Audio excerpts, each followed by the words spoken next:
পেপলি শাক।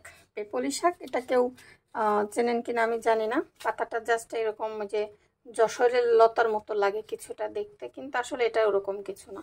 এটা হচ্ছে পিপুলি শাকের। এই যে এই মাছটা দিয়ে এই শাকটা রান্না করব।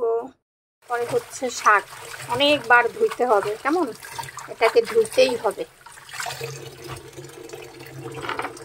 এবার আমার কড়াইটা আমি গরম করতেছি। গরম করার পরে এখানে আছে কিছু পেঁয়াজ আর হলো রসুন, ঠিক আছে, এটাকে আমি একটু ভেজে নেব। যে পুড়িয়ে নিতেছি। মাছ আর শাক যত বেশি ধোবেন ততই মজা, ঠিক আছে না? আর শাক তো যে ধুয়েছি পানিতে ভিজাই রাখছি, আরও কিছু সময় ধোবো আমি। রান্নাঘরে সবচেয়ে সমস্যা হইতেছে গরম। আমার টাকা থাকলে আমি রান্না করে এসি লাগাইতাম, মানে আমার ভাব, মানে আমার আশা ভরসা, বুঝছেন? মানুষ রুমে লাগায়, আমি রান্না করার সময় লাগাবো। মানে আমার এমন গরম লাগেনি রান্নাঘরে। পুড়ে গেছে, এটাকে আমি এভাবে তুলে রাখবো।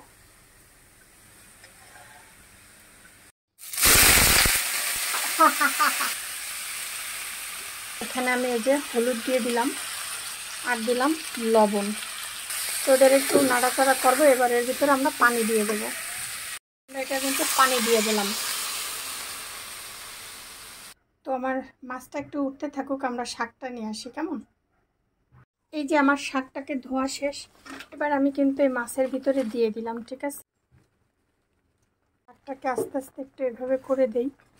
এটা অবশ্যই এমনিতে এরকম হয়ে যাবে, করা লাগবে না, কারণ আমি এই শাকটা না মাছটা দিয়ে ভেঙে চুরে রান্না করব, কেমন? মাছটাকে একটু উল্টায় পাল্টাই দেই এভাবে। ব্যাস, কালারটাই দেখে কত ইয়ামি ইয়ামি লাগতেছে, তাই না? থেকে কয়েকটা কাঁচামরিচ দিয়ে দিলাম। একটু ঝাল ঝাল শাকে বেশি দিলে ভালো লাগে, কিন্তু ঝাল তো আর বেশি খাওয়া যাবে না। যাই হোক, এখন আমার এটা অবশ্য পানিটা একটু শুকায় গেছে। এবার আমি পানি শুকায় গেছে, এবার আমি এই যে মশলাটাকে বেটে নিছি।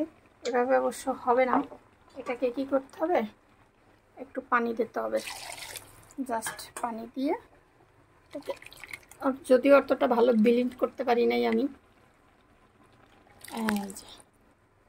বাস, চুলার আঁচটা একটু বাড়াই দিতে হবে।